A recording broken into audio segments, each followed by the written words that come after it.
Yamena mayo oh oh oh oh oh oh oh Yamena mayo oh oh oh oh Yamena Yamena, Yamena, Yamena, oh, oh, Yamena, Yamena, Yamena, Yamena, oh, oh, oh. Yamena mayo oh oh oh oh oh Yamena mayo oh oh oh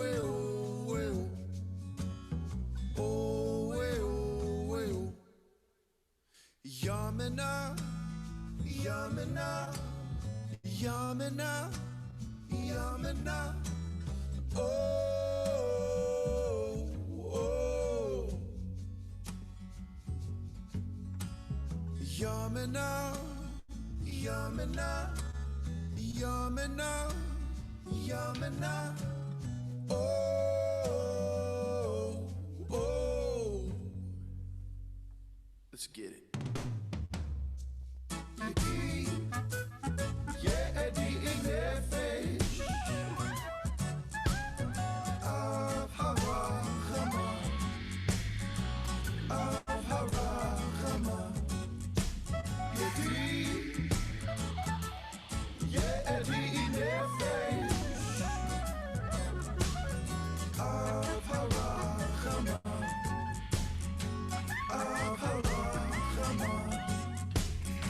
Yamena, Yamena, Yamena, Yamena, oh,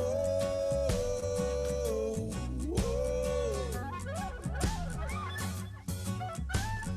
Yamena, Yamena, ba-da-ba-ba-ba, ba-da-ba-ba-ba, oh,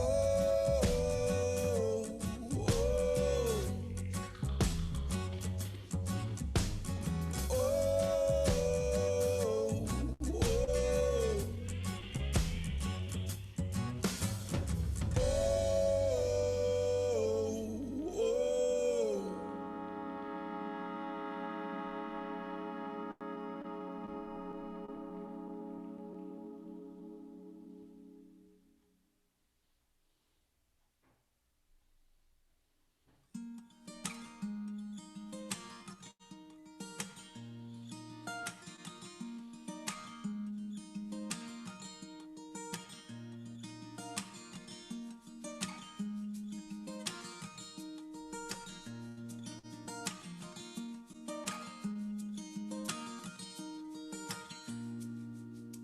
Cradled in the morning with tears in your eyes. Wake up to this brand new day. Stay what you want. Today's transformation is pumping through your blood and veins. You found out you are your own guru. This energy and frequency just like Monica. Yeah, you are your own guru. This energy and frequency just like mountain medicine. Say what you want, it is gonna make you feel something. Darkness inside, gonna make your heart feel complete. And I know this road and what this path means to me. Release all your fear and open up your wings and be. And let your walls down, let your walls down. Let your walls down and say yes. Let your walls down. Let your walls down and say yes. Let your walls down. Let your walls down and say yes. Let your walls down. Let your walls down. When when will these blessings won't stop. We keep on reflecting our soul as we rock and roll. Like the genre, que pasa Mufasa. These stitches are itching, help me bless them all. Give me some pain, give me some trust. Give me some love, give me some dust. You found out you are your own guru. This energy and frequency just like mountain medicine. Say what you want and it's gonna make you feel something. This darkness inside gonna make your heart feel complete. Yeah, and I know this road and what this path means to me. Hey. Release all your fear and open up your wings and breathe. And let your walls down, let your walls down. Let your walls down and say yes. Let your walls down. Let your walls down and say yes. Let your walls down. Let your walls down and say yes. Let your walls down. Let your walls down.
Shalom, shalom. Oh, yes.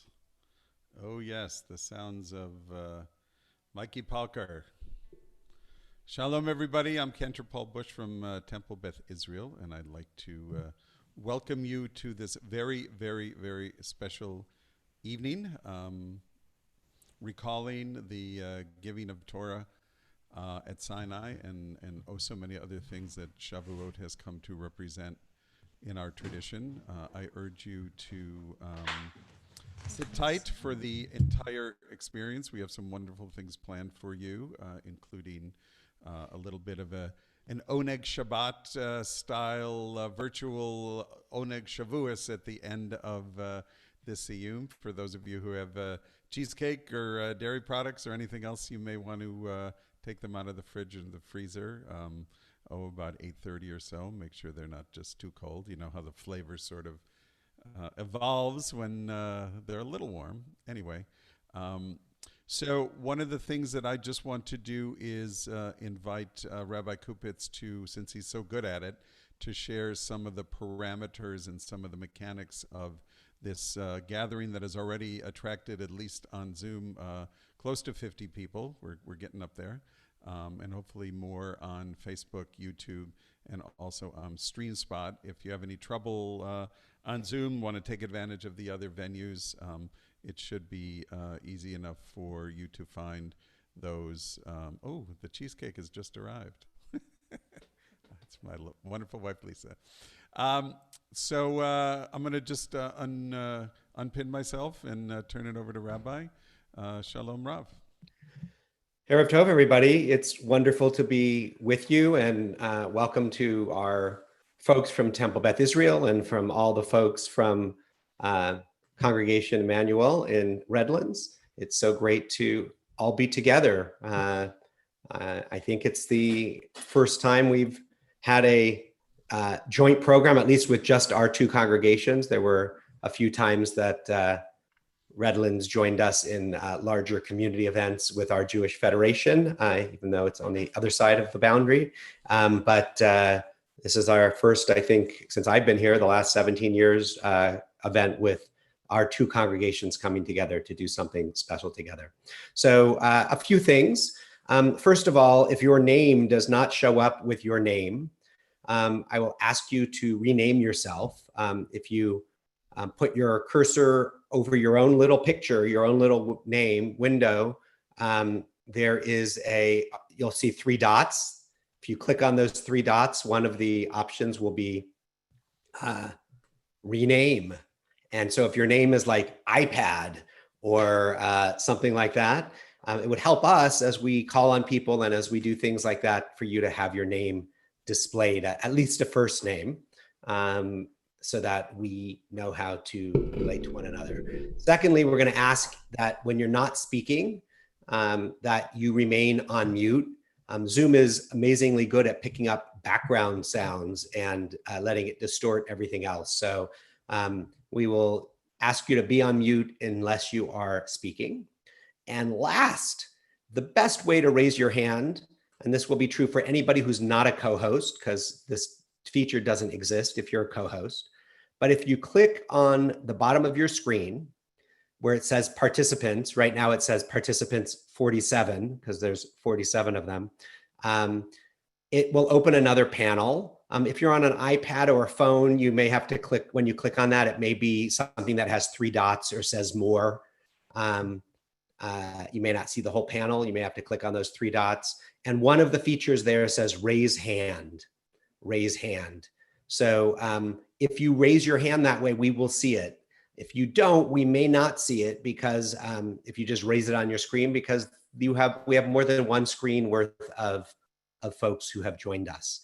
But if you raise your hand that way, it comes to the top of my list, like Rochelle Kahalnik just put up her hand that way.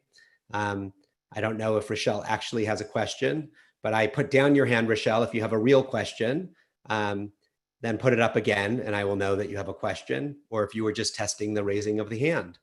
So, so that's what you will do if you need to raise a hand during the program today, is to use that hand raising feature under the participants tab. That's the easiest way to do it. All right, I think we should allow at least our, we'll meet all of our folk, but it would be great if Rabbi Resnick, you can just welcome folk from your community.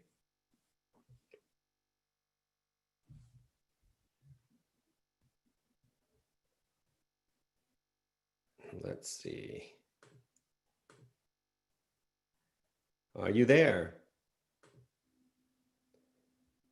We can't hear you.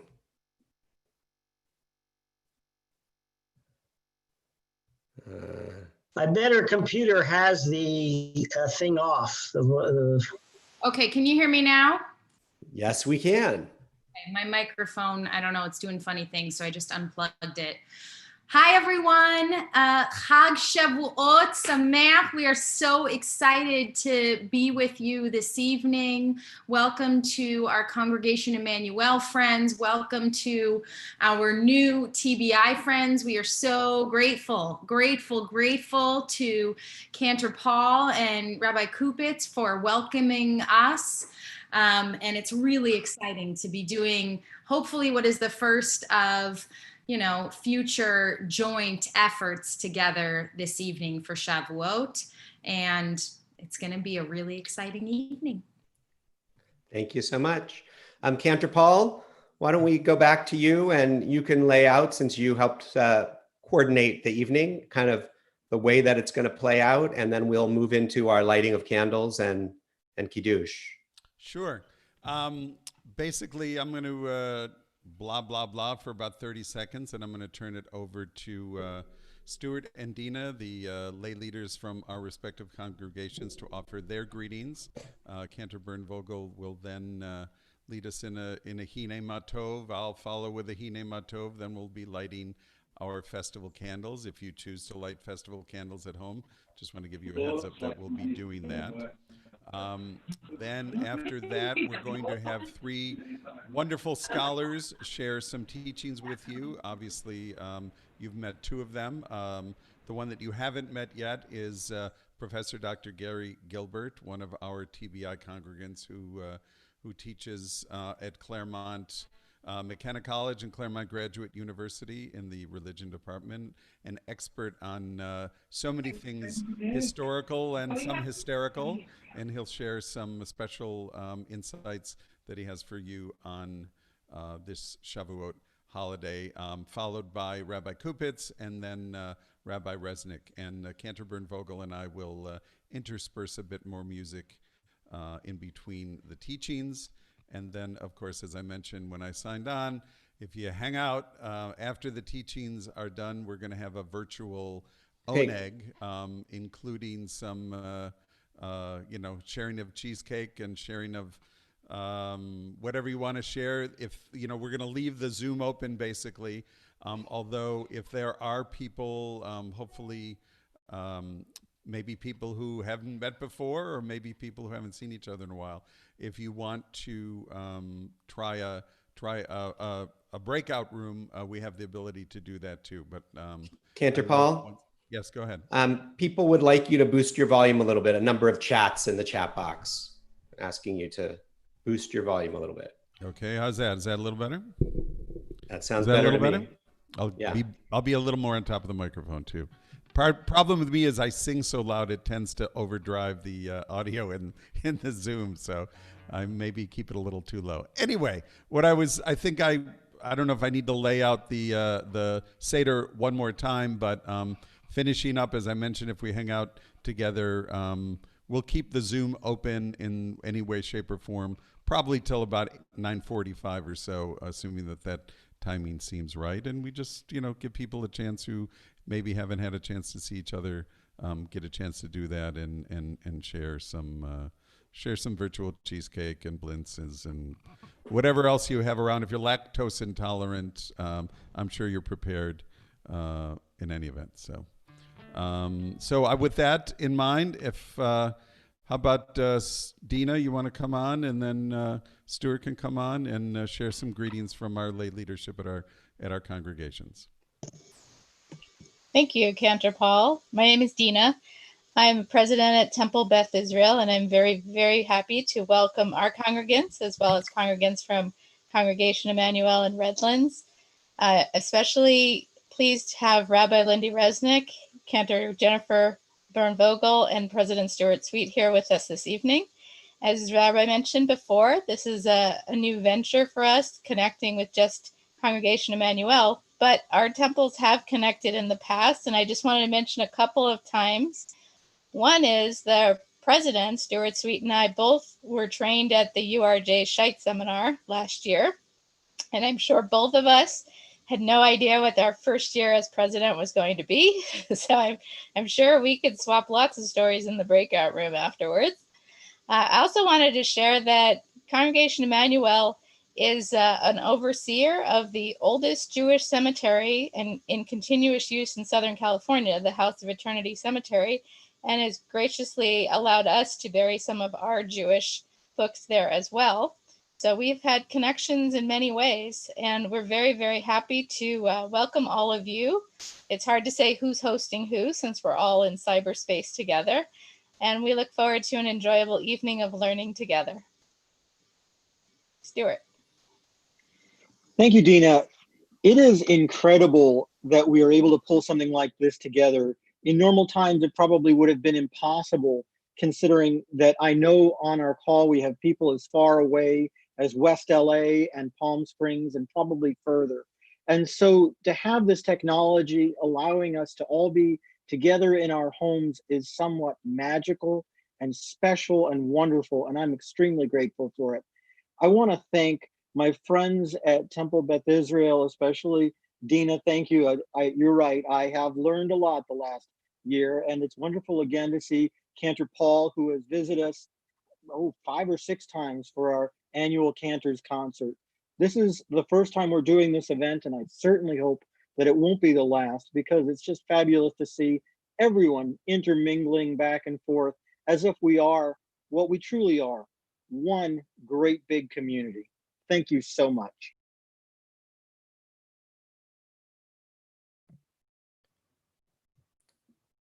Thank you, Stuart.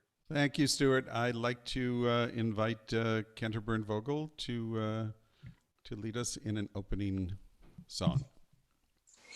Thank you, Cantor Paul. Can everyone hear me? I don't have quite the setup. Yes, we can hear you great. Okay, thank you. I want to just echo Stuart and everything, all the sentiments already said about how wonderful it is to be able to gather in cyberspace like this with everyone from far and wide and our 2 congregations. And as we also said, Cantor Paul and I have participated together in a number of cantorial concerts in our respective congregations and throughout Southern California area. And although we can't join in literally together, please let us celebrate how wonderful, how good it is to be together and to dwell and share this Erev Shavuot together. Hine ma tovu manayim shevet achim gam yachad. Hine ma tovu manayim shevet achim gam yachad. Hine ma tovu shevet achim gam yachad. Hine ma tov shevet achim gam yachad. Hine ma tov umanayim shevet achim gam yachad.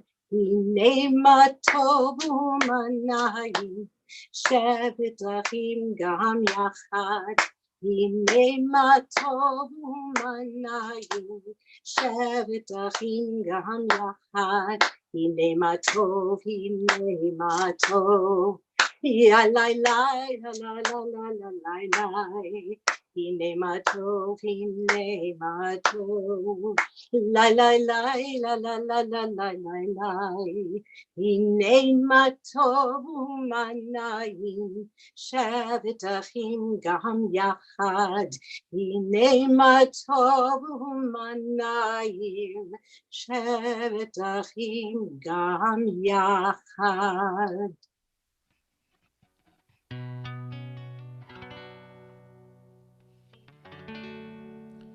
Hine ma tov umanayim shevet achim gam yachad. Hine ma tov umanayim shevet achim gam yachad. Hine ma tov umanayim shevet achim gam yachad. Hine ma tov umanayim shevet achim gam yachad. Hine ma tov umanayim shevet achim gam yachad. Hine ma tov umanayim shevet achim gam yachad. Hine ma tov umanayim shevet achim gam yachad. Hine ma tov umanayim shevet achim gam yachad. Hine ma tov umanayim shevet achim gam yachad. Hine ma tov umanayim shevet achim gam Now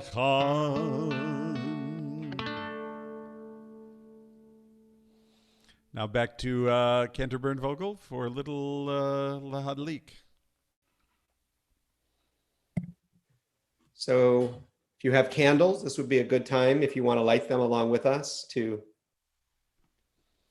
have them out and ready.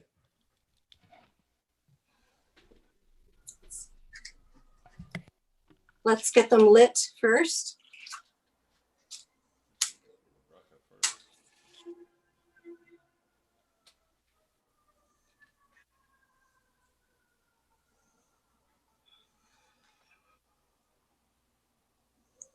Baruch atah Adonai Eloheinu melech haolam asher kirshanu b'mitzvotav v'tzivanu lehadlik ner להדליק נר של יום טוב. ברוך אתה אדוני אלוהינו מלך העולם שהחיינו וקיימנו והגיענו לזמן הזה.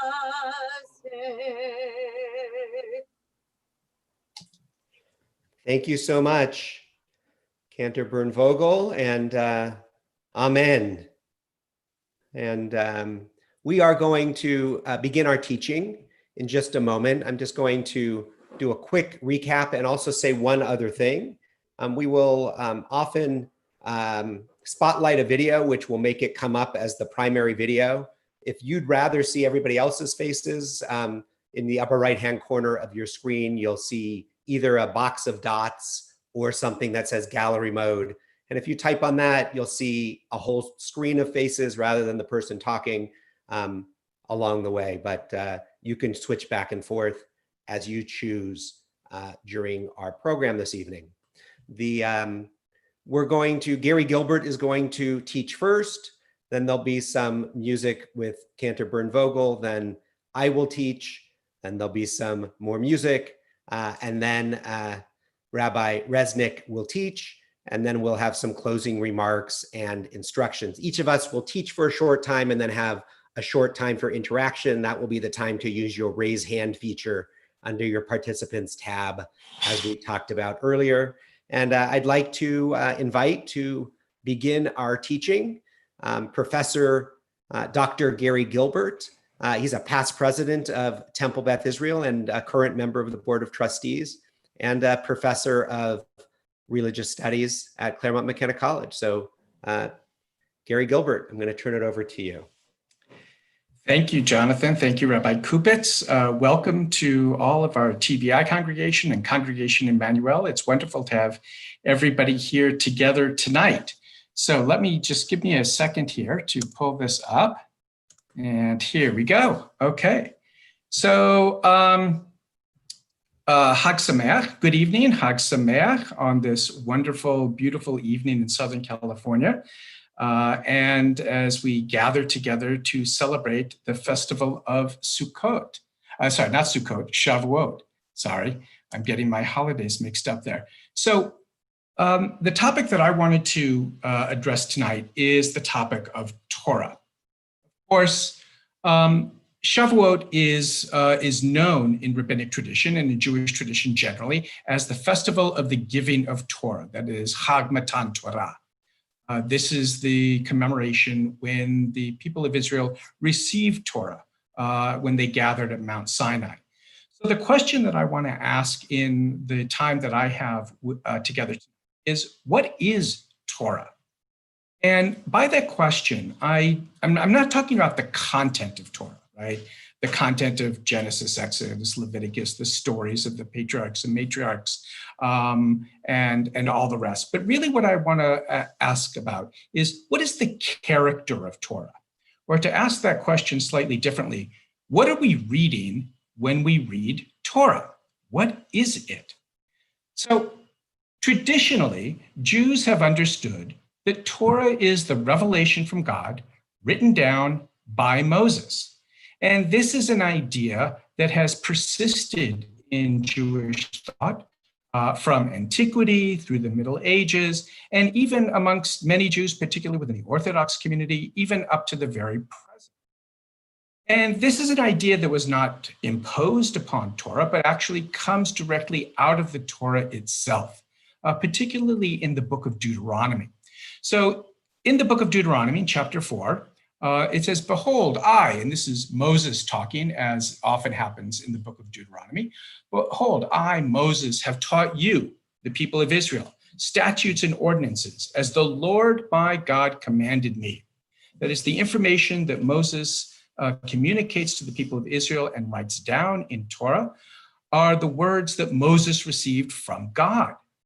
And this idea is also repeated again in the next chapter in Deuteronomy, where Moses says that I stood between the Lord and you at the time to declare to you the words of the Lord. So this is the traditional understanding that Torah contains the words of God transmitted to Moses, then written down by him, and then passed on to the people of Israel. And you can see a visual representation of this in the image that I've also included on this slide. This comes from an late 13th, early 14th century Haggadah manuscript. And you can see here, right, this little, you might not be able to see it actually, but you can see, what you would be able to see here is a little hand, right? And that literally is the hand of God. The hand of God passing on the tablets of Torah to Moses, standing on Mount Sinai, and then Moses taking those tablets and handing them to the people of Israel. Right? Now, almost as soon as the ink dried on the Torah scrolls, however, Jews began to question, did Moses really write Torah? And they didn't ask that question just because they were argumentative, although Jews have been that way. But they asked those questions because there are several passages in the Torah itself that seem to suggest that, you know what, maybe Moses didn't write it. And what I put on the screen here are two of the passages that raise questions about whether or not Moses was involved in the writing of Torah. So in the very beginning of the book of Deuteronomy, it says, these are the words that Moses spoke to all Israel beyond, that is, on the other side of the Jordan, in the wilderness. Now, you have to kind of get the geography, understand the geography a little bit, because the speaker of this particular passage obviously is speaking from an orientation of being present in the land of Israel. Right? Otherwise, you wouldn't have said the other side of the Jordan. Right? But we know that Moses didn't make it into the land of Israel. So Moses couldn't have written that verse. And even more significantly, what we know and what Jews throughout the ages have known is that the Torah recounts the death of Moses at the very end of the book of Deuteronomy. And I don't think that there are too many people who can write about their very own death and burial. Right? So these are the kinds of verses that led some Jews to question whether or not Moses actually was the person who is responsible for the writing of Torah.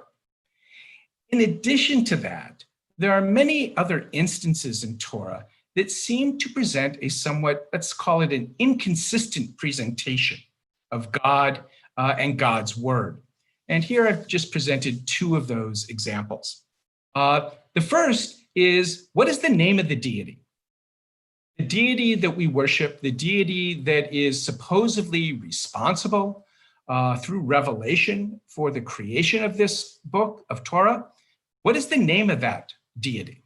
Well, in the very beginning of the book of Genesis, in fact, in the very first verse of the book of Genesis, it refers to God as by the name Elohim. In the beginning, God, Elohim, created the heavens and the earth. But just a couple chapters later, in chapter 4, we have an entirely different name ascribed to this deity. And this is the name Adonai. which is written in the Hebrew text in the Sefer Torah as in those 4 letters, the tetragrammaton, that is often translated into English as Lord. Right, so in the course of time, Cain brought an offering to Adonai, the Lord, an offering of fruit. So what Jews began to notice in the ancient world, in the Middle Ages, that there seemed to be different names applied to this deity. Another example comes in the commandment given to the people of Israel regarding the Sabbath. Now, when we first read about the 10 Commandments, when we first receive the notice of the Sabbath commandment in the book of Exodus, it calls upon the people of Israel to remember the Sabbath day. But later on in the book of Deuteronomy, when Moses rehearses those very same commandments, we are told there that the people of Israel are to observe the Sabbath day. So which is it? Remember or observe?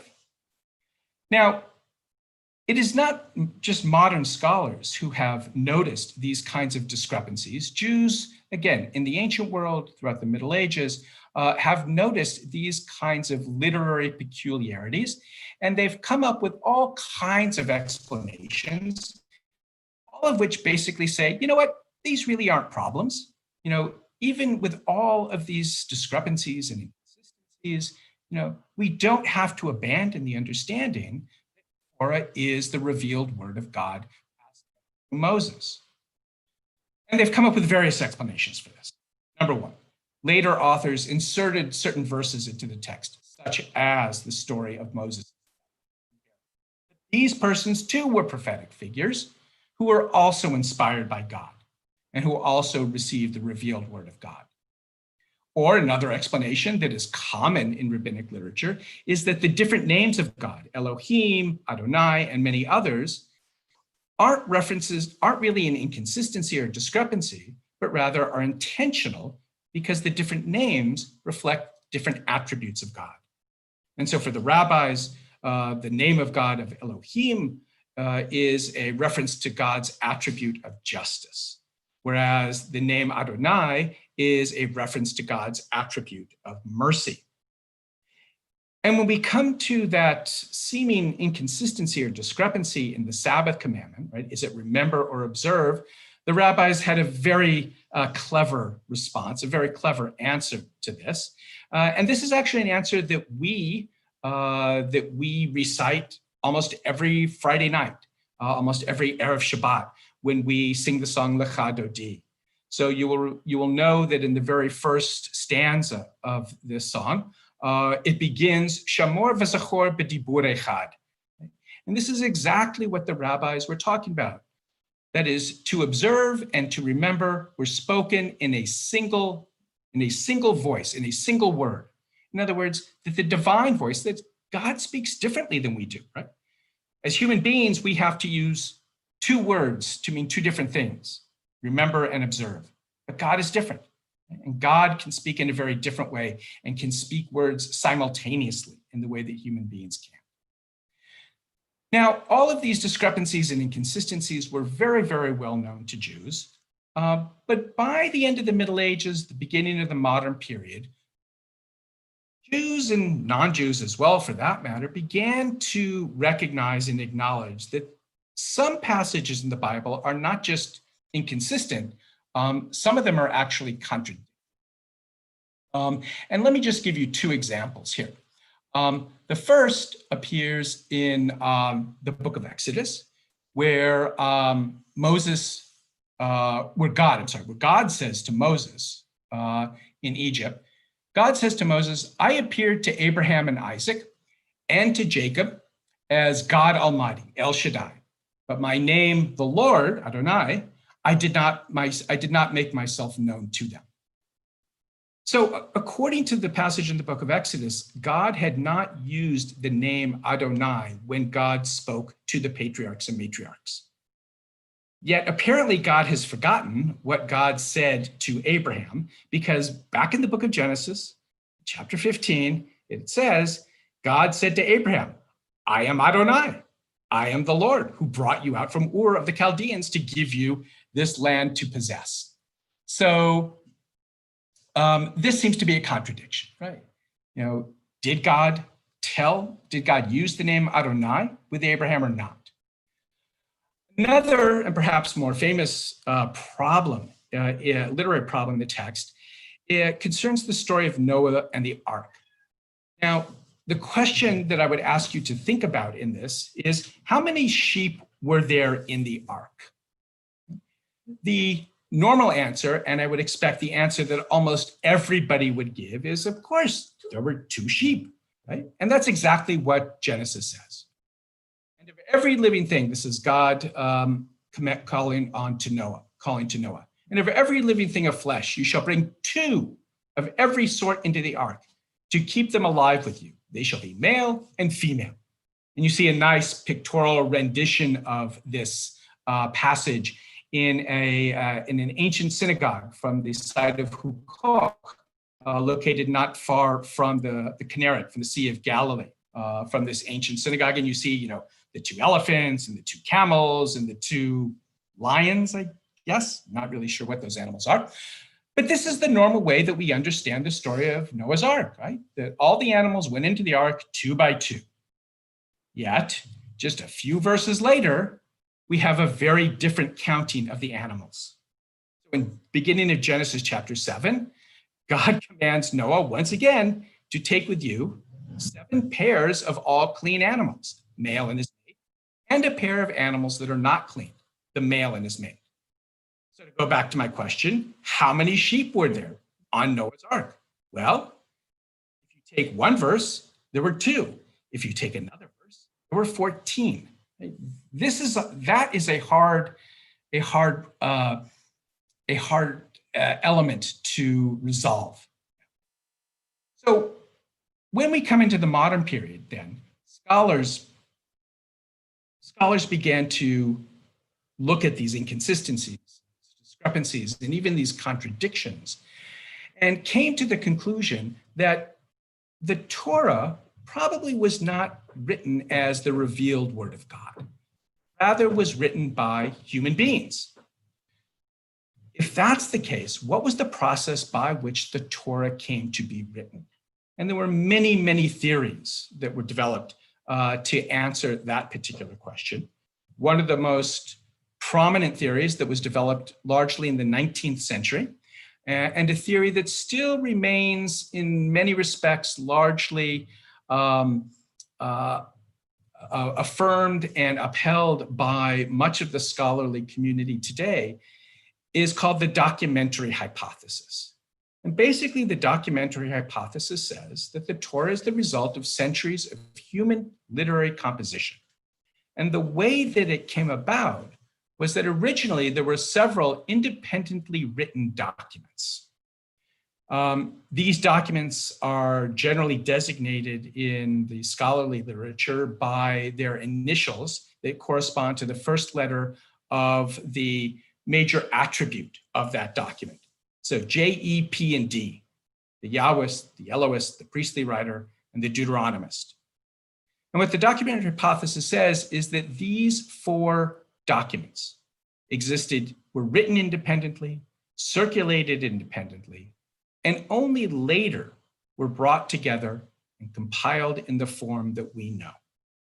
And you have at the bottom of the screen here a diagram, a very simplified diagram of how this process may have worked.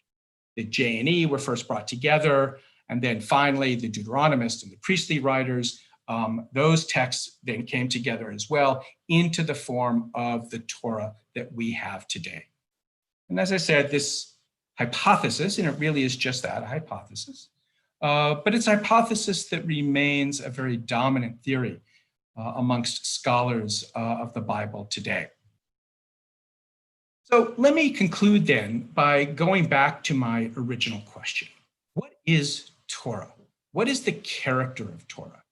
What is it that we are reading when we read Torah and when we celebrate the giving of Torah? As we've seen that throughout Jewish history, Torah has been understood in 2 different ways. Number one, as a form of divine revelation, words spoken by God to Moses, who wrote them down and gave them to the people of Israel. In this sense, the Torah is really an act of revelation. It is an authoritative text, namely the authority of the text, the author of this text is the greatest authority of the entire cosmos, namely God. It is a unique text because it is the revealed word of God at a specific time to a specific people. On the other hand, we also see that in more modern times, Torah is understood as a human recital, a recital of the narrative of Israel's past. And in that way, Torah really is more of a historical artifact. Right? It's a piece of human history. It's an interesting text, but it's antiquated. It's an old text. It's a 3,000-year-old text and collection of various texts written by different peoples at different times. So those are the two ways I think that we might approach our understanding of the character of Torah. And what I want to end then with now is, why does this question even matter? Why should we care about whether or not Torah is the product of divine revelation or human recital? And let me look at the question from these two perspectives. The first is, as modern Jews, as modern liberal Jews, as most of us are, act according to reason, can we really accept the supernatural origins of Torah? Can we really accept the idea that a heavenly being somehow transmitted words in a recognizable fashion to a human being, and that the human being was able to perceive those words and to write them down accurately in the form that we have them? For many of us, I think that would kind of strain credulity. But if it's not revelation, why should we accept these teachings? Why should anyone choose to live their lives based on a text whose origin is really no different than any other text? Why do we read Torah and only Torah? So this, I think, is a very large question. I, of course, am but a lowly professor, and such monumental questions really require a rabbinic mind. And I'm going to turn it over to the rabbis then for their insights. But before I do, let me just offer one final word. And that is, I think that there is a third way of reconciling both divine revelation and human recital. And that is this idea of participatory Torah. And in this idea is an idea that has been oftentimes promoted by scholars, but it's not a new idea. It's an idea that goes back well into Jewish tradition, well into the Middle Ages. And in part, it stems from an interpretation from the book of Genesis, the very end of creation. We are told that God blessed the seventh day and sanctified it because on that day he rested from the work that God had created to perform. Now, in the 16th century, the Maharal, the Rabbi Judah Loew of Prague, offered a little tweak, a little interpretation to this verse. And this is the way he understood the verse. God blessed the seventh day and sanctified it because on it he rested from all his work that God created in order for humans to perform. That is, for us to perform. And there's that participatory language.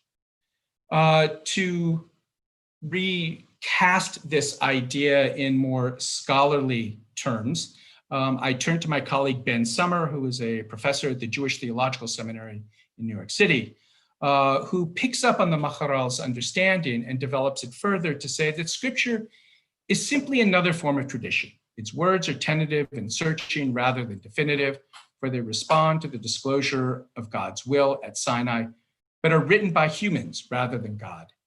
And I really think that that's what we together are doing here tonight. It's not so much that we are studying Torah as we really are participating in a dialogue between God and the people of Israel, and a dialogue really between God and all humanity. So with that, I will end and turn it back over to Cantor Bush. I'll take it, actually, Gary. I'll Okay. take it. It's I am, if there are, we have just a few minutes before we're going to move on actually to some musical interlude and then my teaching.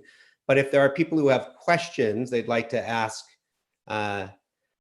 Gary Gilbert, you can raise your hand using the hand raising icon on the bottom of your participants tab, or it might say more or 3 dots and then to the hand raising. So I'm waiting to see if there are any questions. So far, I don't have any up on the screen. Or if you can type a question into the chat box if you'd rather type a question instead of asking one. That's an option as well. Any questions for Gary before we move on? I will be responding in certain ways, picking up where Gary left off, but we asked Gary to kind of set the scene as to how academics might understand Torah and how we might move forward and understand it for ourselves. Any questions? No? All right, well, with that, I'll say, there's a question here about Gary, and it could be something we can wait for me or you can try to answer it. Says, didn't mention faith. Yes, I did not mention faith. Although faith is, I think, implicit in the understanding that Torah is the product of divine revelation. After all, although we say that all of us stood at Sinai, in reality, we weren't all there, although we should think of ourselves as having been there. But we have faith. We have faith that that event actually occurred, even though there's no historical record outside the Bible that any such event took place. Although one could also say that one needs to have a certain amount of faith in the documentary hypothesis as well, since none of us were around when any of these supposed authors actually put pen to parchment and wrote out their texts. So a lot of this, whether or not we take the revelatory approach, whether or not we take the human recital approach, a lot of this has to be taken somewhat conditionally, which is essentially kind of what faith is, somewhat conditionally, because none of this can be proven in any kind of concrete or scientific way. So faith is a very, very important element in all of what we're talking about, regardless of what perspective one takes in understanding what the Torah is. Thank you, Gary. Seeing no more questions and seeing that we actually are right on time to move on to our next section. And thank you, Gary, so much for laying out for us things that we can all respond to in our teachings as we move forward. And we're going to now move to a musical interlude from Cantor Bern Vogel. Thank you, Rabbi Kupitz and Professor Gilbert. That was very enlightening. A few words before you hear this next selection. It was pre-recorded because it has accompaniment. And the accompaniment was recorded by Jerry Ripley, our wonderful organist, harpist, pianist at Congregation Emmanuel. But first, just a few words to this piece. It was composed by Maurice Goldman, who lived from 1910 to 1984, born in Cleveland, an internationally known composer, conductor. He came to Hollywood in the 40s, wrote scores, Hollywood film scores, ranging from cowboy movies to dramas. But despite the lure of Hollywood, he just could not give up his soul of Yiddish and liturgical music. He returned to Cleveland and was a prolific composer of cantatas and liturgical music, Yiddish as well as art song. And this next piece is an art song It is based on the book of Ruth from chapter 1, verse 16, the very famous, important text, "Entreat me not to leave thee." The book of Ruth is what we read traditionally on Shavuot. And according to tradition, the book of Ruth was written by the prophet Samuel. So we do have a source for that one, for sure. And it's based on a traditional mode, the Akdamut mode, especially for Shavuot, da, da, da, da, da, da, da, which you will hear reoccurring throughout the piece. Again, the accompaniment is thanks to Jerry Ripley, pre-recorded dozens and dozens of attempts. It's never the perfect one, but we hope you will enjoy it. And my special thanks as well to Cantor Bush for merging the two recordings together.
Thank you so much, Cantor Bernvogel. It was very, very beautiful. Next on our program, we have Rabbi Jonathan Kupitz. Rabbi Kupitz and I have now spent, 17 years or 16 and a half years of our lives together, working together at Temple Beth Israel. It's been an honor and a privilege. And I want everybody to Netilat Yadayim, because today is his wedding anniversary. He and Karen have been married, I don't remember how many years, but it's a long time, longer 25. than Yay, 25. So Mazal Tov to you and your family, and we look forward to your teaching. Thank you very much. So I want to pick up a little bit from where Gary Gilbert left off, and I'm going to share two texts with you that are probably both texts that you've seen or heard of. Maybe they're not. Maybe you have only seen one of them or neither of them, but they're both fairly common texts. And we'll look at both of those texts. And then I want us to take from those texts and think a little bit about what's it mean for us on Shavuot to stand at Sinai, right? What does that mean for us at this moment in our own lives? What does it mean to perhaps, like Ruth, say, your people shall be my people, your God shall be my God? What does it mean to recommit ourselves to the people of Israel and to the God of Israel? How does that manifest itself in our lives? So I'm going to share my, oops. All right, let me make sure I have the right, I don't want to share the wrong screen with you because I really don't need to, share my emails or things like that. Okay, here we go. And we'll share this page from Safaria. Safaria is an incredible online text resource that has all sorts of Jewish text that you can access at safaria.org and create source sheets and other kinds of things like that. It's a nonprofit organization, also deserving of your support, like many, many others. So the first text here is from Pirkei Avot 1:1. It's the very beginning of the Mishnah as we begin with Pirkei Avot. And what do we have here? It says, Moshe kibel Torah miSinai. This is what Gary just talked about, the traditional view. Moses received the Torah at Sinai and transmitted it to Joshua, Joshua to the elders, and the elders to the prophets, and the prophets to the men of the great assembly. And they said three things: be patient in the administration of justice, raise many disciples, and make a fence around Torah. So this is the very beginning, and I believe that it's really here to establish the authority of the rabbis, right? This is the place that when people say, well, where do you come off telling us all this stuff? Remember, the rabbis also have this whole idea of oral Torah as well, that all of the Talmud is also oral teaching that was given at Mount Sinai and passed down and just written down at a later time. And so we have here a text that was, from my perspective, meant to say, well, where did you learn this? How did you know? Why should we believe what you say? And they say, look, there's an unbroken chain of tradition. Moses received the Torah at Sinai and transmitted it to Joshua, and Joshua to the elders, and the elders to the prophets, and the prophets to the men of the great assembly, and all the way down to us. There's a great chain of tradition here. And I think that's the first piece. And yet, I also think, and this is the second text that I'm now going to share with you, and I'm not showing it to you quite yet because I want to tease it first a little bit. But the second text is a text that shows that the rabbis understood that even if everything perhaps was revealed at Sinai, that our understanding of it changed greatly over time, that the Torah of Moses was very different from the Torah of the rabbis, that the Judaism of Moses was different than the Judaism of the rabbis. And so, and I like to think about this because our tradition is changing all the time. We're adapting. The conservative movement, just came out a few weeks ago to say that you could create a minyan on Zoom. That was a new halachic Jewish legal decision that was made.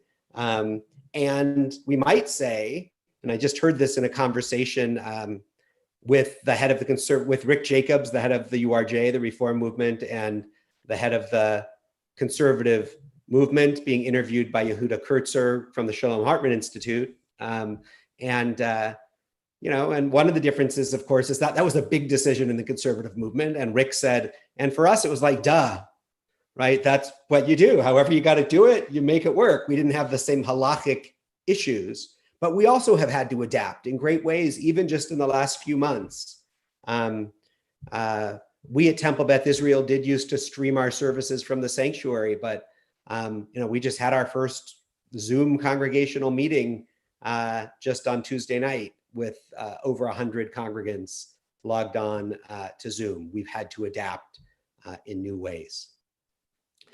So this is, I think, a remarkable text. It's from the Talmud, from Menachot 29b. And you should see it up on your screen. If you have a computer, it should be large enough to see. If you are on a phone, you may not be able to see it, but I will read it. It says, Rav Yehuda says that Rav says, so it's one rabbi quoting another. When Moses ascended on high, he found the Holy One, blessed be he, sitting and tying crowns on the letters of the Torah. So this comes from actually sort of another midrash, because it doesn't say this exactly in the Torah, that when Moses is up on Mount Sinai, he actually sort of ascends to God, spending some quality time with God. And when Moses sees God, he sees him putting the crowns. If you look at a Torah scroll, some of the letters have little decorations on them. We call them crowns in Hebrew. And that Moses sees God decorating the letters of the Torah with these crowns. And Moses says to God, Ribono shel olam, master of the universe, who is preventing you from giving the Torah without these additions? Why do you need to, and by the way, the only thing in the Talmud, if you can see the text, is the bold, the stuff that's in bold print. All of the other, the print in between that actually makes sense of it. Even though the Talmud is very long, it is still sort of terse. The text that is the non-bolded text in here is filled in by those who are the Talmud scholars as to what we're supposed to understand, right, from the text as part of the commentary here. So really what it says is, master of the universe, who is preventing you, right? Why do you have to spend this time decorating the letters? What's the purpose of this?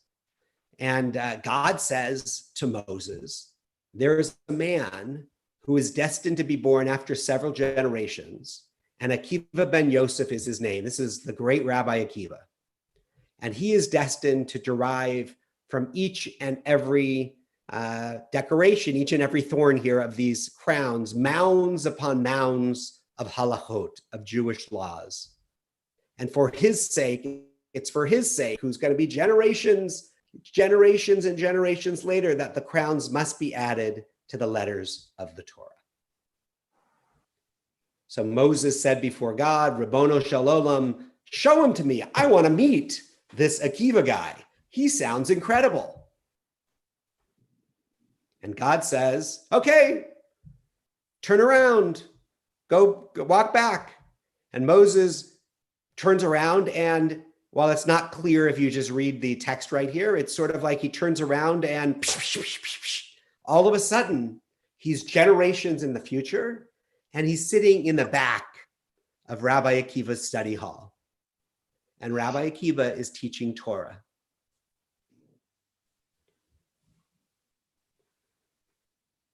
And Moses does not understand anything that Akiva is talking about. And then Moses starts getting weak. It's just too much for him. It's being overwhelmed by all this great Torah knowledge. And he thinks his own Torah knowledge is too deficient. And then at one point, Akiva is discussing one matter of halakha, and one of his students says to him, Rabbi, my teacher, from where do you get this? And Rabbi Akiva said to them, to the students, it is halakha transmitted to Moses at Mount Sinai. When Moses heard this, depending on the translation that you look at and the place you find this text, here it says his mind was put at ease. Sometimes it says he laughed, right? As this too was part of the Torah he was to receive. So I think this is actually a remarkable text, because we don't think of the rabbis as having a sense of historical development. And yet here what we see in the rabbis is that they understand that, that the rabbi that Rabbi Akiva's Judaism, the way that he teaches Torah, is Torah that Moses can't comprehend. Here, Moses just was at communing with God and receiving Torah at Mount Sinai. Nobody is closer to God than Moses. And yet the Torah of Akiva is different from the Torah of Moses. And what's Akiva's answer? Akiva's answer is, where did we learn this? Oh, Akiva's going back, right, in many ways to the first text that we looked at, right? Where did you learn this? Oh, well, Moses received the Torah at Sinai, right? Transmitted it to Joshua, Joshua to the elders to the prophets, all the way down to me, right? So at first glance, we look at this text and it seems like what the rabbis would have been saying in Pirkei Avot is that the tradition was passed from Torah, from God to Moses at Sinai, and has passed down unchanged through the generations, from generation to generation to generation. But then the second text from Menachot puts forth perhaps a more nuanced understanding that Judaism, that Torah was not passed down unchanged, but that each generation reveals new Torah. And what's amazing about the story, of course, is it still puts God as sort of the all-knowing person in the story, the figure, because God knows already that Akiva is going to come up with all these new laws in future generations and has to put those decorations on the Torah for Akiva's benefit, right? We have that. But we might take it in a different sense to think about the way that our Judaism is different from the Judaism of the biblical period, is different from the Judaism even of Europe, how it is shaped by the places in which we have lived throughout our history.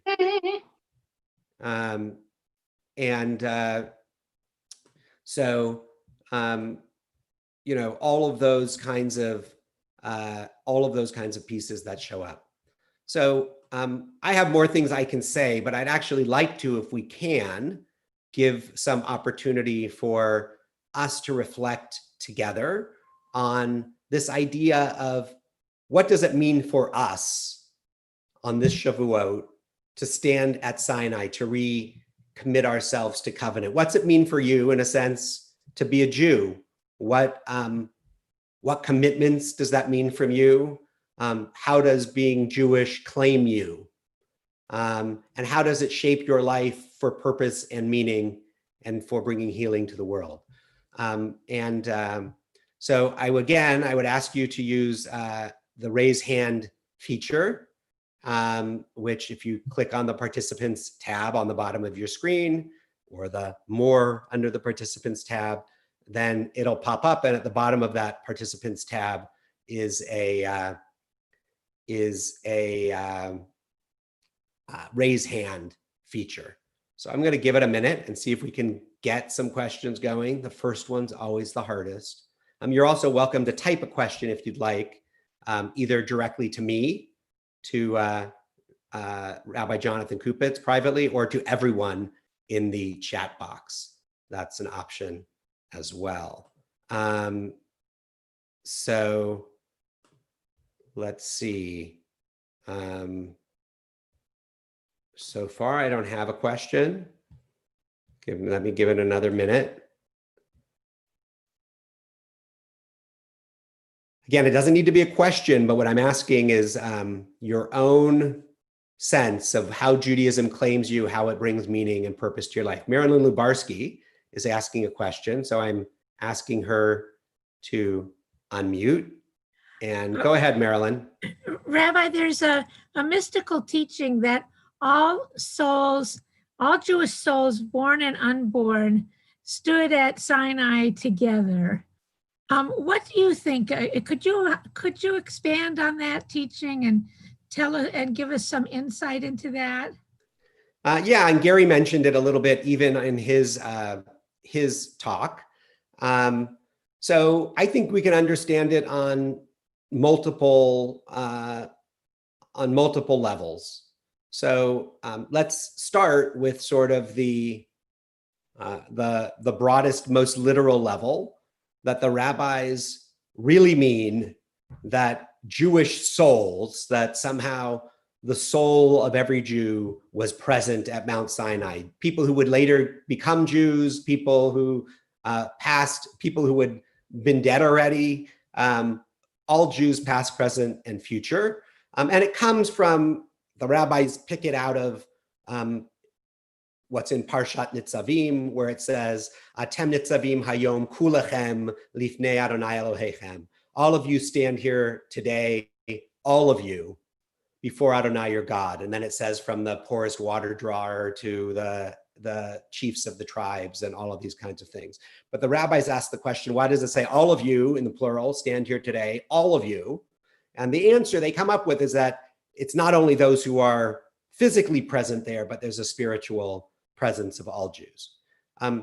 I tend not to be somebody who is terribly concerned, and it doesn't shape my Judaism as to whether things happened the way the Torah says or the way the rabbis say. So to go to Gary's question originally is, well, what do we make of something if it's a human creation? For me, if it's a human creation and the Torah is our attempt as Jewish people to document our encounters with the divine and our wrestling with what God is and how we make meaning in our lives and in the world, I think there's plenty of holiness there and plenty for us to learn from in that process.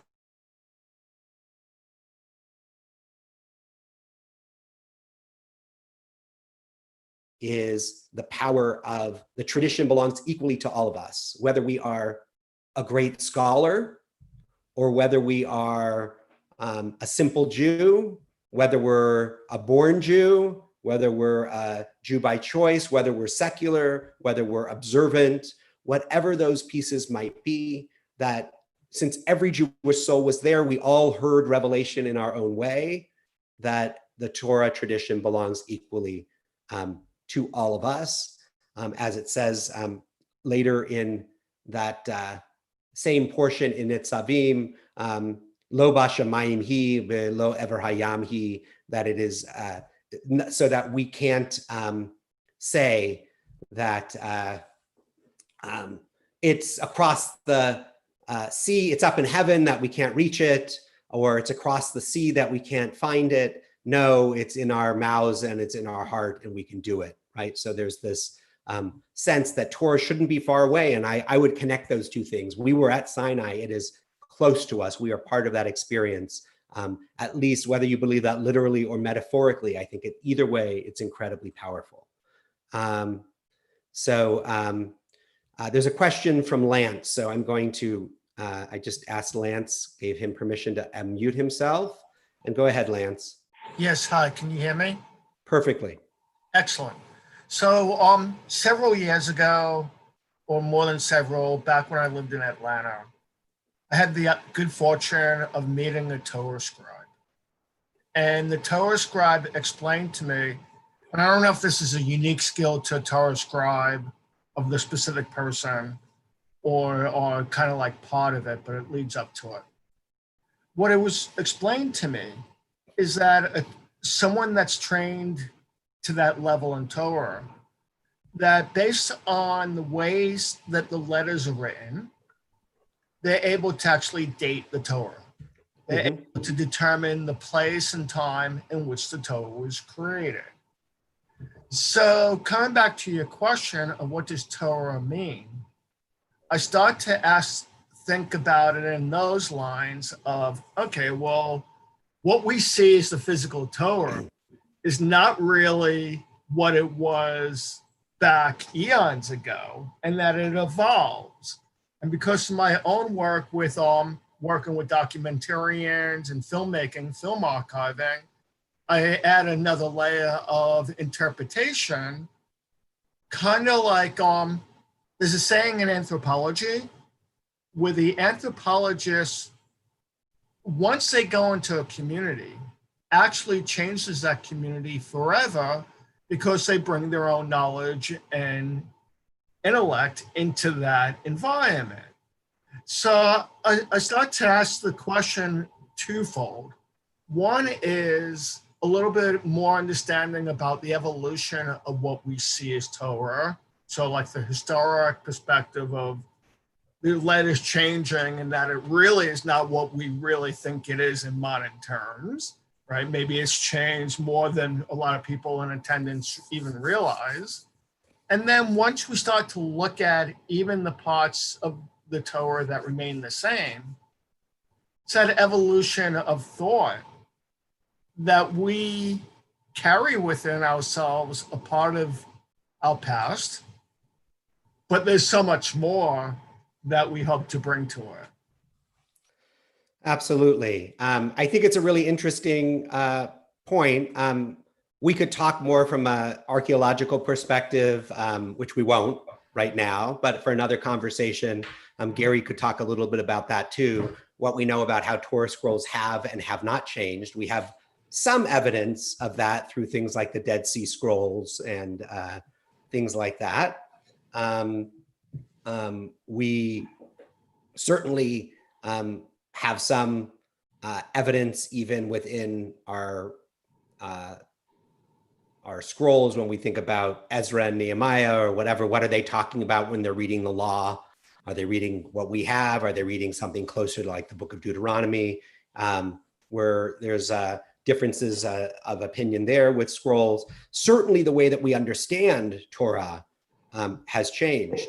And I think that that changes, and the ways different communities understood Torah has changed. We've become a little bit more, so it used to be very true. You could tell this was a Lithuanian Torah written in a certain time because they were passed down in those communities. Today, you might have a person who's writing in Los Angeles who writes Lithuanian style Torahs because we have a much more cross-fertilization in our world than we once had.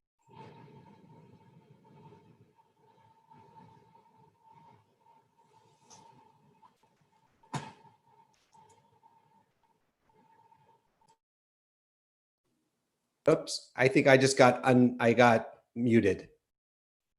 I'm back though, right? Yeah, you're back. Just back up about 7.5 seconds. Okay. So I was just saying that we used to be that we had Torah scrolls from different places that were really unique to those places, the kind of writing. Today, we have a more worldly world, more cross-fertilization. So you might have somebody in Los Angeles who can write Moroccan-style Torah scrolls. But yes, Torah scribes know a lot. And I think there's a whole interesting history and story there. What story does the Torah tell that isn't only in its text, but is in the history and the life of the community from which it came and the traditions from which it came? And so I think those are interesting pieces along the way as well for us to consider. My time is up, and and there's no more hands up, but I'm going to end with a story that picks up on what Marilyn said, this idea that we all stood together at Mount Sinai. In the late 80s, Shulamit Aloni was the head of the opposition in the Israeli Knesset. She was a gruff, chain smoking, very much of a Sabra, tough woman. In 1992, 1993, she was Minister of Education in Israel. She was now in the government as Minister of Education. And she was very, very secular. She had been part of a party called Ratz, the Citizens' Rights Party, a civil rights party, an equality party in Israel. And she would get called all sorts of nasty names when she'd get up and speak on the floor of the Knesset. The ultra-Orthodox really hated her. She wasn't fond of the ultra-Orthodox either. And they would call her names that can't be repeated on a Shavuot telephone call. But one day when she had been attacked on the floor of the Knesset, she stood up and she said, "Why are you doing this to me? Why are you persecuting me? Weren't we all standing together at Sinai?" And then she added, "Even if it didn't happen." And I think that that is actually, while she said it as kind of a zetz, a poke at the ultra-Orthodox, I actually think for us as liberal Jews, it's a incredibly powerful, insightful comment that whatever we believe historically, did the Exodus happen, or did it happen in the way that it's in the Torah, or what happened at Mount Sinai? Was there a Sinai experience in this way?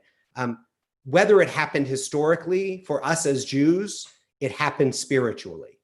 We came out of Egypt. We tell that story each year. It shapes the meaning and purpose of our lives. It helps give us a sense of direction. And the same is true for this idea of us having all stood at Mount Sinai. So I would say that we all stood at Sinai, and it's wonderful to be with you tonight. We all stood at Sinai together, even if it didn't happen. And my life is made more meaningful because of that. And I feel more connected to you because of that as well. So Chag Sameach, everybody. And we're going to move into a little bit of a musical interlude with Cantor Paul Bush.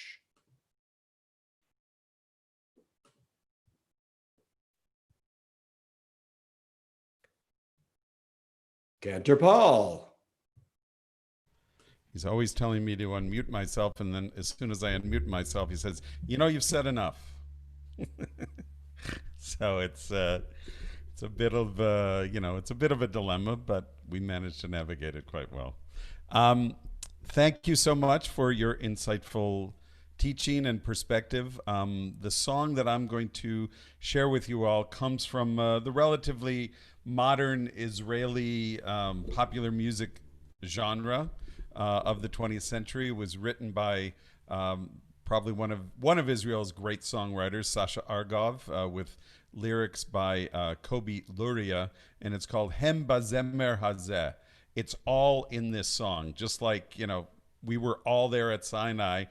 It's all in this song, and it's a song about Shavuot, but it's a song about one of the aspects of Shavuot we haven't really focused on, which is Shavuot, the harvest festival. Obviously, harvest and the fruits that come from that harvest are extremely important, not only in ancient times, but of course in modern Israel, and in the flowering of the land that the Chalutzim and the first and second Yeshuv brought to the land, a new growth, a new life. And of course, life is Chai, and Torah is an Eitz Chaim. It all comes together. But I'm not a native Hebrew speaker by any means, but I get a sense in studying this song a little bit, there's a lot of let's say nuance and double entendre in the Hebrew lyrics.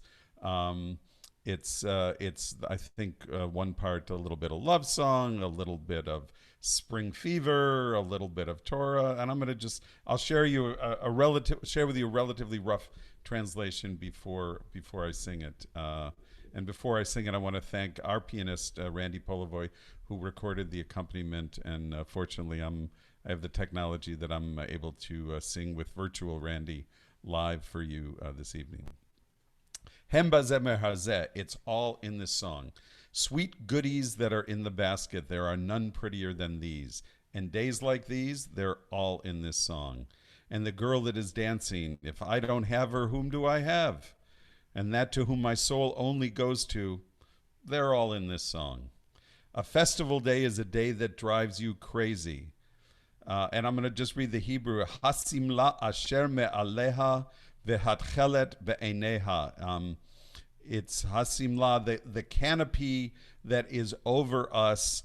Vehatchelet be'eineha. It reminds me of the blue in her eyes. And of course, techelet is the mysterious color that the ancients said came from a snail that they used to make the blue thread in the talis scroll, in the tzitzit. And the canopy that is over us and the blue in her eyes, they're all in this song. And the whistle of the wagtail bird and all that awaits me there and all that this does to me, they are all in this song. The gold that's on the threshing floor, meaning the grain harvest, and the green in the grass and the fragrance of the pine, they are also in this song. And the redness on her cheeks, and a bit after that, and things that are connected to me and to her, They are all in this song. Hem Bazemer Hazeh, Sasha Argov, and Kobe Luria.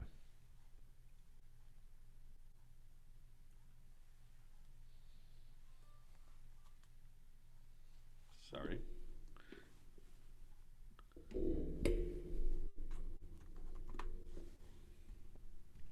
With all that time to check the technology, I still made an error. Here we go.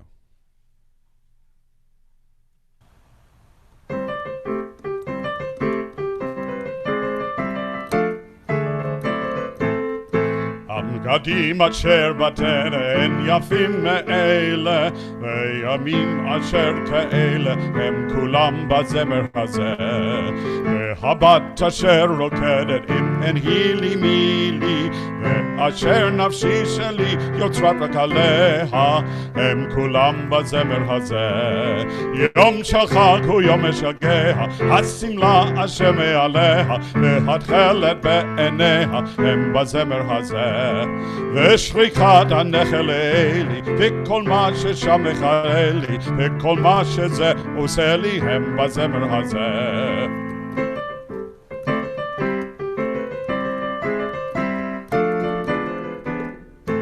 הזהב אשר בגורן, הירוק בדשא, והריח שבאורן, הם גם כן בזמר הזה. והסומק בלחייה, ומאחרי זה, ודברים אשר קשורים אליו ועליה, הם כולם בזמר הזה.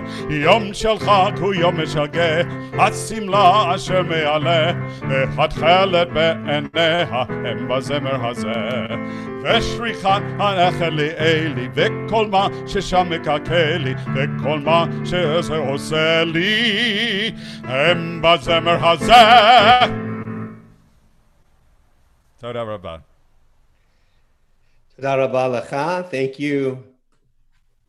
Thank you, Cantor Bush. And I would now like to invite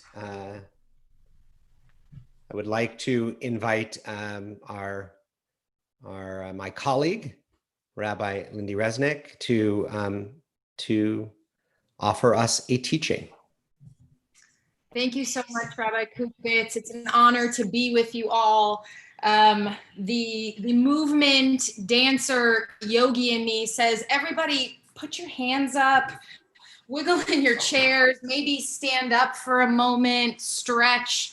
It's a lot of sitting that we're doing. And if we were in person, I would encourage us all to do that. And I'm so grateful for Dr. Gilbert's teaching and also for Rabbi Kupitz. And we thought very carefully about how to set this up. So what we're going to do right now is we are going to step into that moment of revelation. And I, like Rabbi Kupitz, am very comfortable with the cognitive dissonance between our belief, our spiritual understandings, our intellectual understandings, what's in our sacred texts. And so I ask those of you that might be a little less comfortable with that to suspend a little bit your imagination this evening in order to do the study that we're going to do.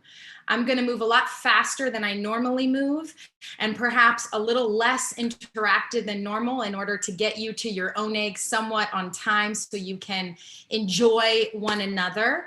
But I hope that this will be just the first of many times that we get to learn together. So give me a moment. I'm going to try to share my screen so you can dive into the text with me. I think this is the correct one. Let's see. Okay, so we begin with some formative questions about what it means to stand at Sinai and how we understand revelation and how we understand it through the lens of a Jewish artist. Some of my training, for those of you that don't know me as well, I have a master's degree in public art from USC School of Fine Arts, and I had a fellowship to connect basically the art and the Jewish world. I'm not a trained visual artist. I'm more of a theater and movement artist, but I've done a lot of work in connecting these two communities. So that's what we're going to look at tonight. So we land right in the 10 Commandments, which is something else, a traditional text that we study on Shavuot. And we begin by looking at the commandments.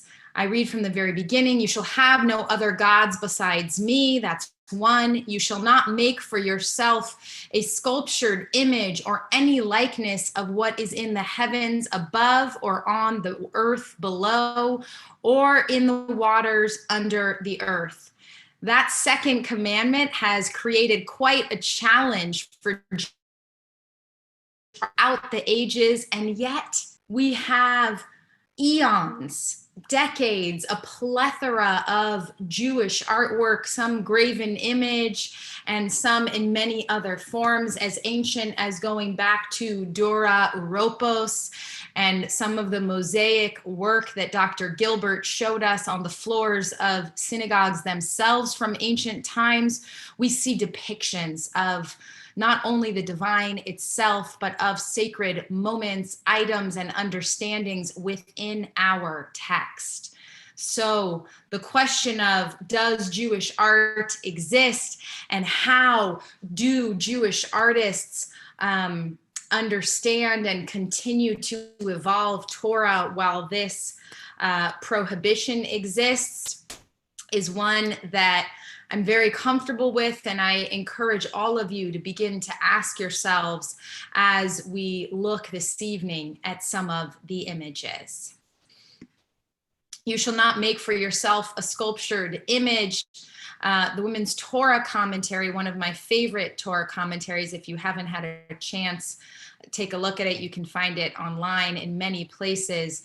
Teaches us that the reason offered for the prohibition is that God communicated at Sinai only through a voice. And when we get into the aesthetics and we look at some of these visual representations, I want you to remember this. God communicated at Sinai through a voice to the entirety of the Jewish people gathered there. And I too believe, like Rabbi Kupitz said, that, you know, all souls, those who were born Jewish, those who chose to be Jewish, all souls were gathered at that sacred spiritual moment. And what might that voice have looked like and have sounded like? We also know that there is a prohibition against idols within our tradition and our faith, and hence the not making graven images is a warning against creating idols, which we know our people have kind of engaged in throughout history. We have artifacts, Asherah, which is in our texts, golden calf, if you want to look at an example from our sacred text itself. The Commentator's Bible adds some interesting layers upon this. Nor shall you worship any likeness whatsoever made by any form of art. You may not make a sculptured image that you believe is your God, nor may you bow down to one if someone forces you to do so. Again, the thinking is all about not creating idols themselves.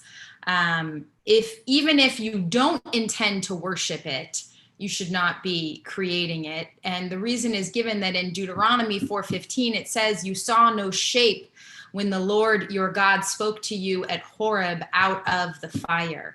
And yet we read above in the Women's Torah commentary that God's nature came through in voice. And so I want you to keep these ideas, you saw no shape and God's nature as voice, in mind when we get into the images. There's an interesting article link there, and I can give Rabbi Kupitz and Cantor Bush the link so that you can go and engage in some of your own thinking about these questions of Jewish art. And let us look now at Deuteronomy chapter 4, verses 12 through 16. The Lord spoke to you out of fire. You heard the sound of words, but perceived no shape, nothing but a voice. He, she, it, energy, spirit, declared to you the covenant that God commanded you to observe, the 10 commandments. So how did God communicate? What did that experience feel like, look like, and how was it experienced by the people?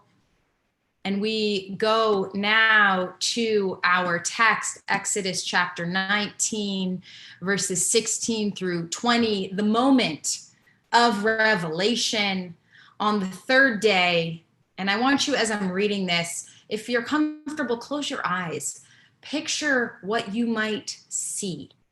On the third day, as the morning dawned, there was thunder and lightning, and a dense cloud came upon the mountain, and a very loud blast of the horn, and all the people who were in the camp trembled. Moses led the people out of the camp toward God, and they took their place at the foot of the mountain. Now Mount Sinai was all in smoke, for Adonai had come down upon it in fire. The smoke rose like the smoke of a kiln, and the whole mountain trembled violently. The blare of the horn grew louder and louder. As Moses spoke, God answered him in thunder. Adonai came down upon Mount Sinai on the top of the mountain, and Adonai called Moses to the top of the mountain, and Moses went up. So what I'm going to do now is I'm going to share with you a different, some images. Hold on. Hopefully this one, didn't come up. Give me 1 second. Let's see if I can get this to work, please. My images are not coming up. Hold on. Technology is always fun. Okay, let's try one more time so I can show you these images. There we go. Okay, we are here. Okay, and my technical support is walking back to help me figure this out. So as you saw, I got it. Thank you so much. As you saw in Dr. Gilbert's presentation, an image of Moses at Mount Sinai from a Renaissance artist, but I want us to look at some images of this moment of revelation. And let me put it full screen so you can see it a little better. So take a look at these very different artistic renditions of the moment of revelation. And I want you, as you're looking at these images, and I'll go back, I want you to notice, are there people in the images? Notice, do you see the natural phenomenon that we read about in Exodus 19? Notice what jives with your own imagination of what this moment might have felt like, might have looked like, might have been experienced within your soul. And each of these artistic renditions, I think, paint a really different picture of revelation.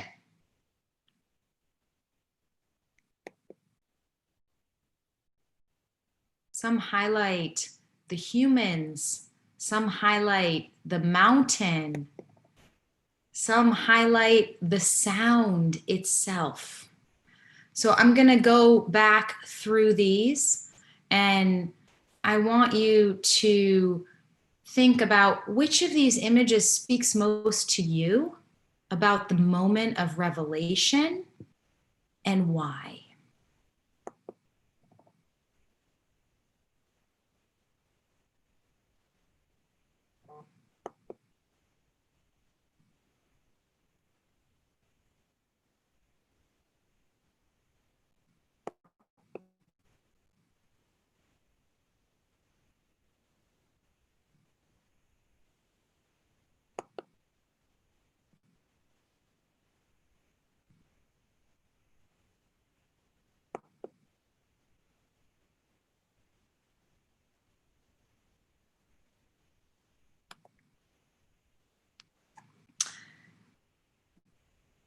So with that, I'm going to pause, and forgive me, I am normally not a frontal teacher, so I'm sorry I had to rush through our text so you got a few minutes to engage with the images. And I really want to open it up to all of you that are with us tonight. And I want to ask you, when you first heard the moment that the text from Exodus 19, which, speaks really into being that moment of revelation, what did you imagine? That's the first question. And the second question is, do any of these paintings and renditions enhance your understanding of the moment of revelation, or challenge your understanding? And if anyone wants to respond, you may either write into the chat box, although I know there's a way to see the chat box right now, but I can't see it at this moment. Or you can raise your hand, and I would love to hear your thoughts. I can see the chat box, so I will just share that somebody wrote the awe, meaning that's the feeling that they held. And then Cantor Vogel wrote, I love the one with the Hebrew letters, more mystical. Mm-hmm. It's also that there was a complete silence, the others. Mm-hmm. And Grace wrote, I love the one with the two tablets shining at the top of the mountain. Mm-hmm. And this is the one that Cantor Vogel was talking about. Also one of my favorites. I really love the one with the mountain show, with the other one with the mountain with the people more in pastel-y colors. One more down, I think. Two more down now. This one? Up one. This one. That one.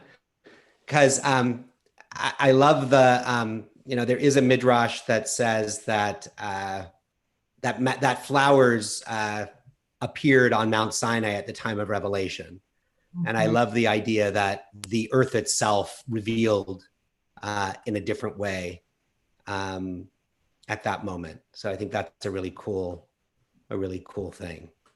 I also love about this piece of artwork that the people, the mountain, and the actual moment of revelation, which is God and Moses combined, all can sort of blur together if you're looking at it a little zoomed out, which is kind of a beautiful message about revelation and the teaching and how it reaches us.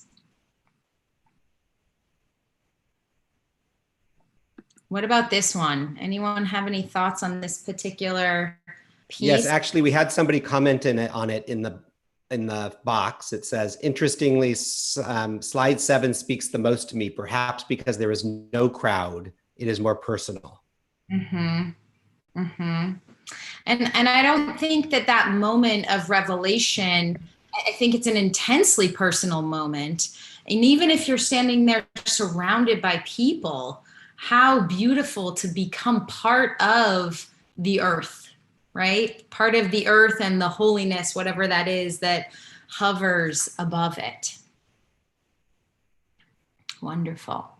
Any other questions that might come up for some of you, whether it be about how Jewish artists have continued to interpret the sacred and the divine despite our second commandment and its prohibition, or how this moment of revelation has been interpreted or felt. If we'd had more time, I would have invited each of you to take out some tools and to sketch for yourself what you might see as that moment. But this evening, our time is too brief to allow for a full creative exploration of it. And I hope we have more time to do that, something like that in the future. Rabbi Resnick, I just want to, I'm just looking at the chat, so I'm going to share with you some of the things that are here. Maybe you'll respond if you choose. Somebody else wrote, I love the one with the burst of watercolors and the people who are the same color as the pastel watercolors. It teaches me that Torah transforms everyone it touches. Beautiful. Shayna said that slide 6 is really interesting.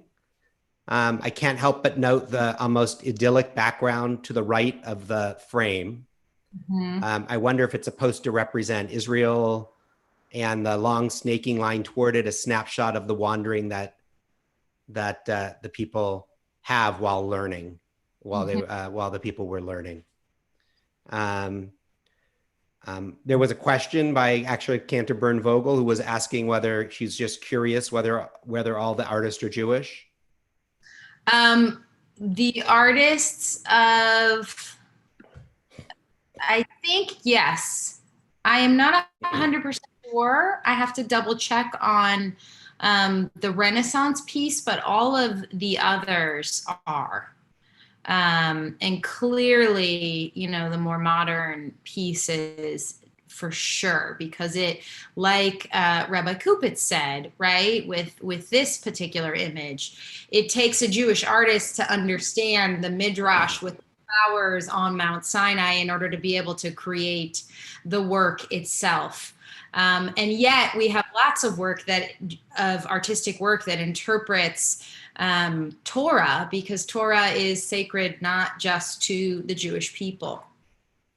We have one person who raised a hand, so I'm going to allow them to ask their question. Go ahead, Lance. So you made a comment in regards to the second commandment of images to pray to. It's an interesting question, certainly in regards to artwork, being that that's about intent. Right. Even if we were to, I mean, these paintings are all two-dimensional art painting.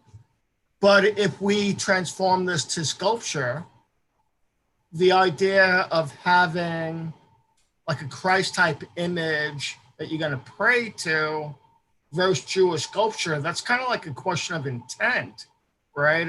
That becomes the big difference between artwork and how we emotionally speak as artists versus the difference between, are we praying to this or are we just being moved by it, right?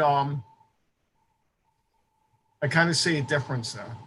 I think you're right, Lance. I think that, well, multiple things. One, I think as artists, when we create, you know, it comes from this very deep kind of sacred place, and you're not always aware of that kavanah or that intention until you see your piece, whether it be a film, a dance, a artistic piece. It doesn't really matter. Sometimes it comes through you before you understand it here and here. And I think that the commentators say, you know, if the intent is to worship, absolutely no.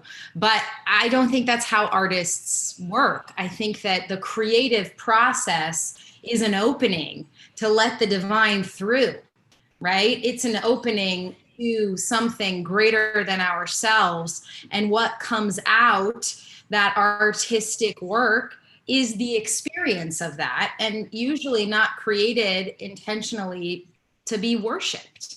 And, we see throughout study of Jewish art that there is artwork in ancient synagogues, all the way through to modern times. Many synagogues have artwork within either their stained glass windows, artwork hanging in the synagogue itself, artistic pieces that are used for ritual. And our modern understanding of them is this concept of hidur mitzvah, that it beautifies the mitzvah of whatever we are doing, whether it be a specific ritual or prayer itself. And so, I'm not as concerned with this concept that the second commandment means that we can't create, because I, like you, feel that Jewish artists have existed as long as there have been Jews engaged in spirituality and learning. And that's just a part of how artists express their own understanding of the divine and of spirituality. I hope that sort of answers it. Any other questions? I'll read a couple. We only have like 3 more minutes, so I will read a few and you can decide what you want to answer. Somebody made a comment just saying the slide 10, which is the one with the Hebrew letters, because there was a sunrise sort of, and it was the dawning of a new day for us, right? There was a sunrise over the letters there. Somebody said the one of the mountains with the fire brings back the memories I have of being to the top of Mount Sinai, at least the Sinai that we know. Santa Catarina in the Sinai desert may not be Mount Sinai. And it's amazing to just think of the divine handing down the commandments. I think those are there are other little comments that are mostly commenting on other people's comments. Somebody said, I like the one with the mountain and the 4 letters, very direct and personal to me. Somebody wanted to know if there was a way at some point to get the names of the artist of these pieces.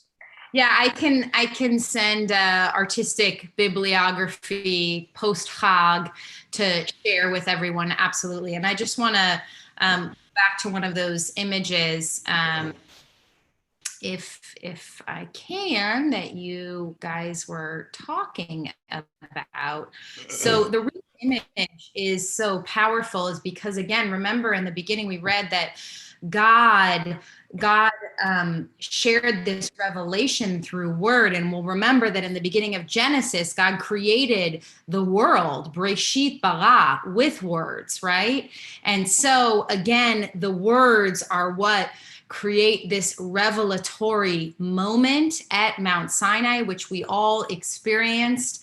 And there's a lot of discussion between the different scholars that the sound was so much, either because nobody could actually hear God's voice, or because nobody could experience the divine and still be able to live through it. And so for me, this art piece, this piece of artwork really brings in a lot of those different ideas and concepts that we may be experiencing the divine through, whether it be a synesthesia, right, through seeing sound, or through a completely different understanding than how we experience the everyday world. And that's one of the reasons that I really like the abstraction of this particular image.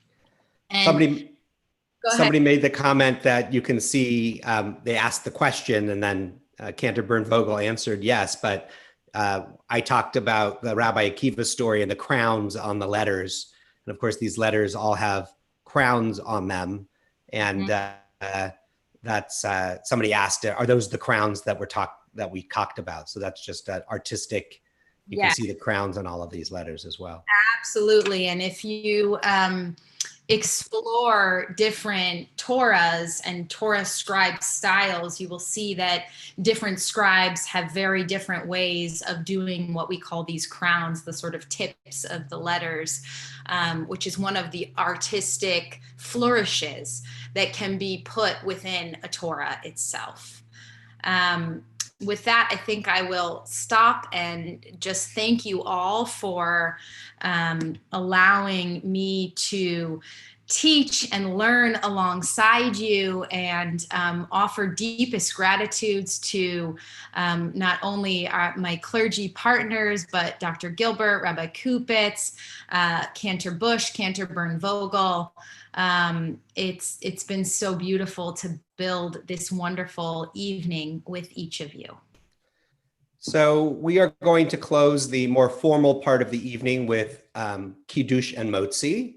And so we are going to make festival Kiddush together, and Motzi, if you have something to eat, you can grab it, and so that we can join together. And then after that, if you don't want to stick around for another 15 minutes, then I will say, when we're done with that, please leave, so that we can see how many people we have. And then we'll take the people that we have and break us up into breakout rooms of 5 or 6 people, and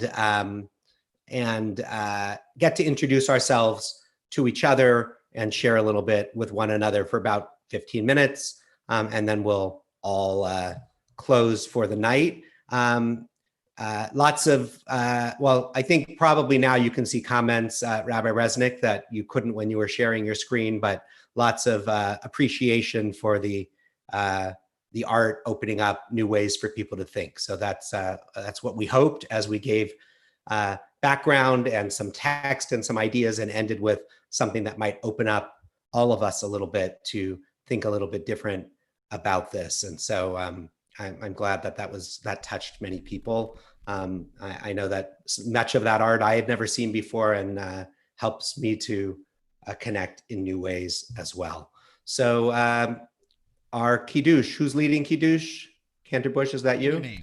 Yeah, the only thing I'll add, Rabbi, to the Seder till the end is that after we finish our Kiddush and Motzi, we will be saying Laila Tov and Lehitraot to anyone who's not watching us on Zoom, as there won't be really any content to share. So if you did join us on those platforms, we hope that you found tonight's experience meaningful. And if you have any questions or comments or any feedback you want to give us, please don't hesitate to reach out to either of our respective synagogues and any of us.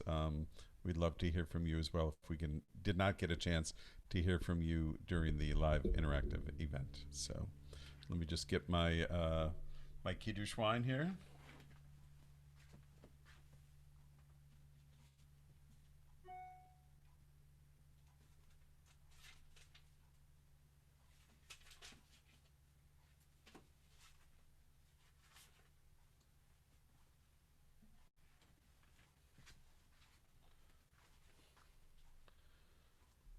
Baruch atah Adonai Eloheinu melech haolam borei peri hagafen. Baruch atah Adonai Eloheinu melech haolam asher bachar banu mikol am v'romamanu mikol lashon v'kidshanu b'mitzvotav v'titen lanu Adonai Eloheinu be'ahava moadim l'simcha chagim uzmanim l'sason et yom chag hashavuot hazeh zman matan toratenu mikra kodesh zecher letziat Mitzrayim kivanu v'acharta ve'otanu kidashta mikol ha'amim u'moadei kodshecha v'simcha uv'sason hinchaltanu Baruch ata Adonai Mikadesh Yisrael v'hazmanim l'chaim. L'chaim.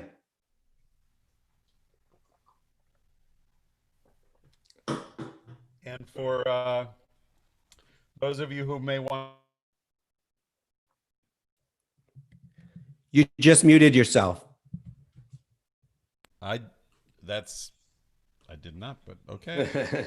For those of you who may want to join in the virtual oneg with a nash or two, I'm going to do a motzi and display the wonderful cheesecake that my wife brought in that I'm going to enjoy.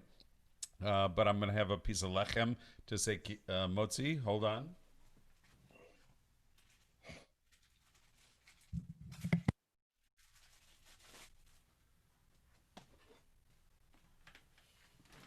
So at Temple Beth Israel, it is our tradition to put your hand on the hand of the person holding the challah, in this case, the lechem. So I'm going to extend my lechem to you. Everybody wants to reach out with their hand, and we'll join together. Baruch atah Adonai Eloheinu melech haolam hamotzi lechem min haaretz B'tei Avon. B'tei Avon, Chag Sameach, everyone. I'm going to push the magic button that will send you into breakout rooms, and we'll see you. If you want to stay on, it'll be about 15 minutes. You'll get a warning of about a minute before the breakout rooms close. Before they go, Paul? Yes, Rabbi. You can't communicate with them once they're in their breakout room. So is there... Sure. What we thought is, obviously we want to, for those who may not know each other, and we're hoping that that's going to happen organically, please take a moment just to introduce yourself, where you're from, something brief about yourself. We'll probably only have 1 or 2 minutes for each person to share, but also we invite you to reflect on the teachings and the learning that we've done and the experiences that we've had together this evening. Is there anything you found particularly meaningful or insightful, and what about tonight may have broadened your horizons or opened up your the opportunities for you to experience Torah in your life? And these will be self-facilitated groups, so there won't be a facilitator in your group. So if somebody's willing to just go first in your group and introduce yourself and talk about something that touched you about tonight, and then go around the group to share. You'll have to unmute yourselves. Okay, so here we go. Lehitraot, and we'll see you back here in 50 minutes to say Laila Tov.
Diane, so good to see you.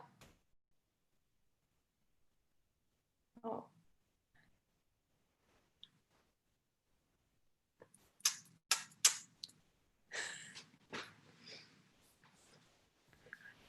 That's your virtual kisses? Yes, virtual kisses to an old, wise, beloved friend. All right. So, Rabbi's still in the room. I don't remember if I push close all the rooms. I think it gives you a countdown. I think it pushes it gives them a countdown and then But it pushes gives you a everyone countdown, back right? to the All right, room. I'm gonna do it. Here we go. I'll mute myself. I did it.